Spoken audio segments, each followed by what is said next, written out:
Hi hello my YouTube family members, నేను మీ బెజవాడ అమ్మాయిని. ఈరోజు మనం బ్రెడ్ ఆమ్లెట్ చేసేసుకుందాం. వచ్చేయండి.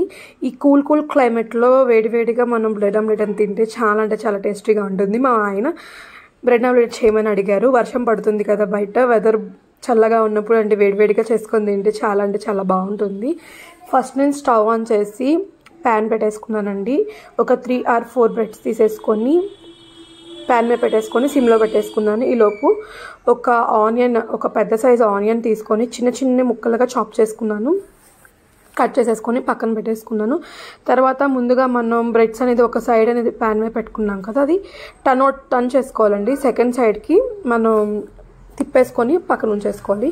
తర్వాత ఆయిల్ వేసేసుకొని చక్కగా టర్న్ చేసేసుకోవాలి. 2 sides బాగా కాలాక మళ్ళీ సిమ్లో పెట్టేసుకొని టర్న్ చేసుకొని సిమ్లో పెట్టేసుకోవాలి.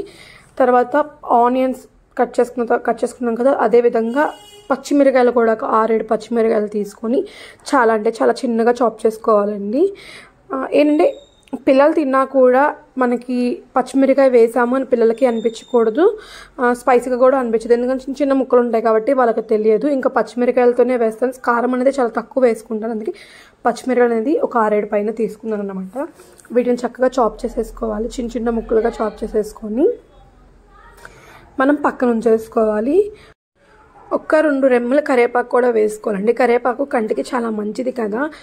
ఆ కరివేపాకుని కూడా చిన్నగా చాప్ చేసుకొని వేసుకుంటేనండి మనం తీసి పక్కన పెట్టడానికి వాళ్ళు ట్రై చేయరు. ఎందుకంటే కరివేపాకు అనేది చిన్న చిన్న ముక్కలు చేసేసరికి మనం ఆమ్లెట్లో కలిసిపోతుంది, వాళ్ళు తీయడానికి కూడా ఏముండదు. సో తినేస్తారు కాబట్టి మనం డైరెక్ట్గా ఇవ్వలేకపోయినా ఇట్లా అయినా ఇస్తే చాలా కంటికి చాలా మంచిది కాబట్టి పిల్లలకి చాలా మంచిదండి అలా ఇచ్చుకుంటే.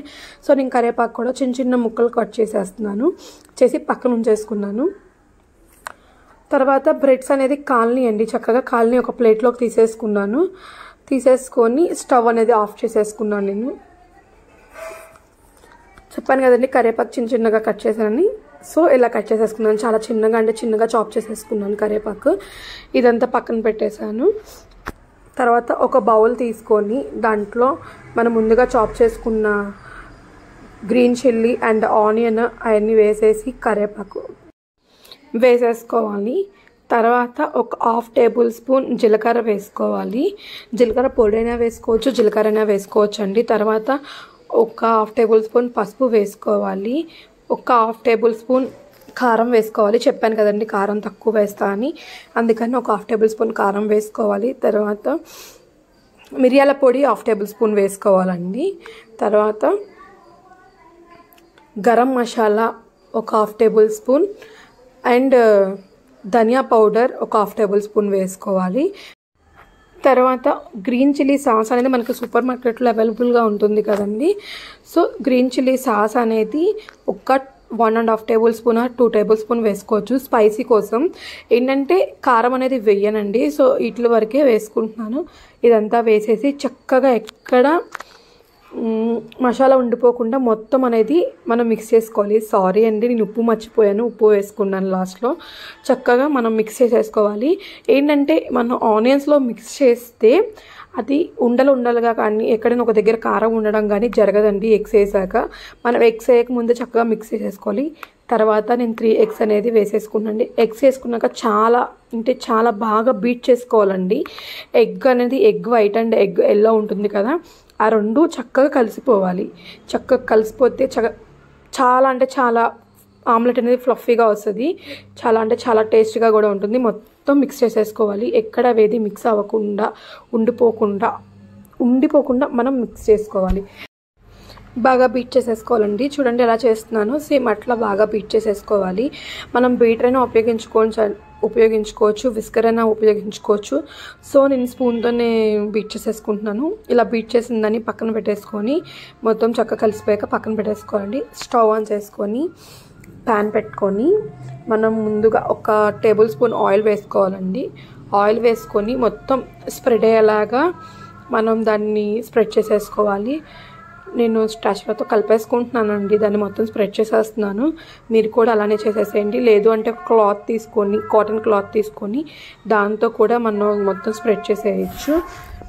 తర్వాత ముందుగా మనం సిద్ధం చేసుకొని పెట్టుకున్నాం కదండి ఎగ్ మిశ్రమాన్ని, దాన్ని కొంచెం వేసుకోవాలి. అంటే మనం 3 ఆమ్లెట్స్ వేసుకోవచ్చు అండి. 3 ఎగ్స్ వేసాం కాబట్టి 3 ఆమ్లెట్స్ కన్ఫామ్గా అవుతాయి. సో కొంచెం వేసుకొని ప్యాన్ మొత్తం మనం స్ప్రెడ్ చేసేసుకోవాలి.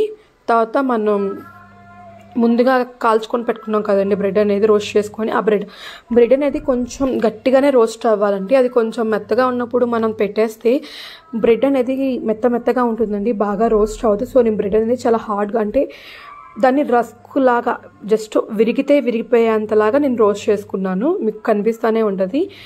సో దాన్ని మనం బ్రెడ్ పక్కన పెట్టేసుకొని సిమ్లో పెట్టుకొని కాల్చుకొని, సో నేను ఎట్లా అయితే టర్న్ అవుట్ చేశానో అలా 4 సైడ్ బ్రెడ్ అనేది కవర్ చేసేసేయాలి. అది జస్ట్ ఇరిగిపోతూ ఉంటుందండి. నేను ఎక్కువ ఆనియన్స్ వేసాను కదా, సో అందుకని ఇరుగుతుంది. ఇరిగిపోయినా ఏం ప్రాబ్లం ఉండదు. దాన్ని చక్కగా మనం 4 సైడ్ కవర్ చేసేసుకొని 2 సైడ్ సిమ్లో పెట్టుకొని చక్కగా కాల్చేసుకోవాలి. అది 4 సైడ్స్ కాలేలా చూడండి, ఎడ్జెస్ కూడా కాలేలా చూసుకోవాలి మనం. అది కొంచెం క్రిస్పీగా అయ్యేలా కాల్చుకోవాలండి. ఎందుకంటే ఎక్కడ అనేది అది మెత్తగా ఉన్నా ఎలా ఉన్నా బాగోదండి. సో మంచిగా మనం చూసుకోవాలి అదండి. తర్వాత ఇది ఒక ప్లేట్లోకి తీసేసుకొని సర్వ్ చేసుకొని టమాటా కెచప్తో కానీ మయోనీస్ ఆర్ గ్రీన్ చిల్లీతో దేంతో సర్వ్ చేసుకున్నా బాగానే ఉంటుంది. సో ఈ రెసిపీ మీకు నచ్చినట్టయితే లైక్ చేయండి, షేర్ చేయండి, కామెంట్ చేయండి.